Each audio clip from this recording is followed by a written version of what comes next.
रात के करीब 3 बजे का समय है। गंगा के किनारे घना कोहरा फैला हुआ है। चारों तरफ जलती हुई धूनी से धुआं उठ रहा है। राख से ढके शरीर, लंबी जटाओं वाले साधु और हवा में गूंजते मंत्र। अचानक उसी भीड़ में एक चेहरा दिखाई देता है, लेकिन इस बार वो कोई पुरुष नहीं है, वो एक महिला है, एक नागा साध्वी।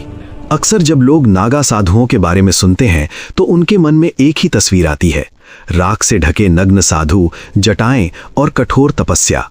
लेकिन बहुत कम लोग जानते हैं कि इस रहस्यमयी परंपरा में महिलाएं भी शामिल होती हैं। इन्हें नागा साध्वी कहा जाता है, और नागा साध्वी बनना कोई साधारण निर्णय नहीं है। ये एक ऐसा रास्ता है जिसमें एक महिला को अपने पुराने जीवन की मृत्यु स्वीकार करनी पड़ती है। नागा साधुओं की परंपरा भारत की सबसे प्राचीन और रहस्यमयी आध्यात्मिक परंपराओं में से एक मानी जाती है। ये परंपरा अलग अलग अखाड़ों के माध्यम से चलती है। इन अखाड़ों में साधुओं को दीक्षा दी जाती है और कठोर नियमों के साथ साधना कराई जाती है। इन्हीं अखाड़ों में से एक सबसे प्रसिद्ध अखाड़ा है जूना अखाड़ा, जहां बड़ी संख्या में नागा साधु और साध्वियां दीक्षित होती हैं। लेकिन नागा साध्वी बनने का रास्ता आसान नहीं होता। इसकी शुरुआत होती है एक बहुत बड़े फैसले से। एक साधारण महिला जिसके पास परिवार है, रिश्ते हैं, दोस्त हैं, सपने हैं, वो एक दिन ये तय करती है कि अब उसे दुनिया की इन सभी चीजों को छोड़ना है, क्योंकि अब उसका लक्ष्य है आध्यात्मिक जीवन, साधना और मोक्ष की तलाश।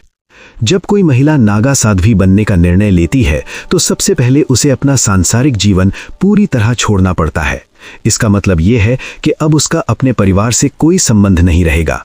वो अपनी संपत्ति, धन और अपनी पुरानी पहचान तक का त्याग कर देती है। यह सिर्फ एक संन्यास नहीं होता, ये एक पूरी जिंदगी का अंत होता है। इसके बाद आता है नागा साध्वी बनने का सबसे चौंकाने वाला और रहस्यमयी चरण। उसे अपनी ही जीवित शरीर का पिंडदान करना पड़ता है। हिंदू परंपरा में पिंडदान आमतौर पर किसी मृत व्यक्ति के लिए किया जाता है, लेकिन यहाँ एक जीवित महिला अपने पुराने जीवन का अंतिम संस्कार करती है। इसका अर्थ ये है कि उसकी पुरानी पहचान अब समाप्त हो चुकी है। वो महिला जो पहले थी, वो अब इस दुनिया में नहीं रही। अब उसका नया जन्म होने वाला है, एक साध्वी के रूप में। लेकिन इसके बाद भी वो तुरंत नागा साध्वी नहीं बनती। असली परीक्षा तो अब शुरू होती है। जिस अखाड़े में वो जाती हैं, वहां के गुरु कई सालों तक उसकी परीक्षा लेते हैं। ये परीक्षा 1 या 2 साल की नहीं होती, कई बार ये 10 से 12 साल तक चल सकती है।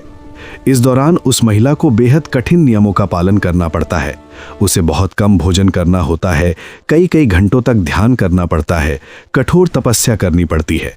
उसे ब्रह्मचर्य का पालन करना होता है और पूरी तरह अनुशासित जीवन जीना होता है।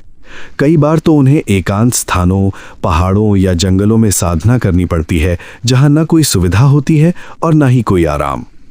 सालों की इस परीक्षा के बाद जब गुरु को लगता है कि वो महिला सच में इस कठिन मार्ग के लिए तैयार है, तब आती है वो रात जो उसका पूरा जीवन बदल देती है। नागा साधुओं और साध्वियों की दीक्षा अक्सर कुंभ मेला के दौरान होती है। रात का समय, चारों तरफ हजारों साधु, जलती हुई धूनी, गूंजते हुए मंत्र और आध्यात्मिक ऊर्जा से भरा वातावरण। उस महिला को पवित्र नदी में स्नान कराया जाता है। ये स्नान सिर्फ एक धार्मिक क्रिया नहीं होता, बल्कि एक प्रतीक होता है उसके नए जन्म का। इसके बाद गुरु उसके कान में एक गुप्त मंत्र बोलते हैं और उसे नया नाम दिया जाता है। उसी क्षण से उसका पुराना जीवन समाप्त हो जाता है और वो आधिकारिक रूप से नागा साध्वी बन जाती है। नागा साध्वी बनने के बाद उसका जीवन पूरी तरह बदल जाता है। अब वो साधारण जीवन नहीं जीती।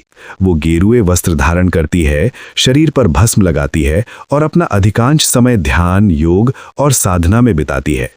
पुरुष नागा साधुओं की तरह महिलाएं पूरी तरह नग्न नहीं रहती, लेकिन उनका जीवन उतना ही कठिन और अनुशासित होता है।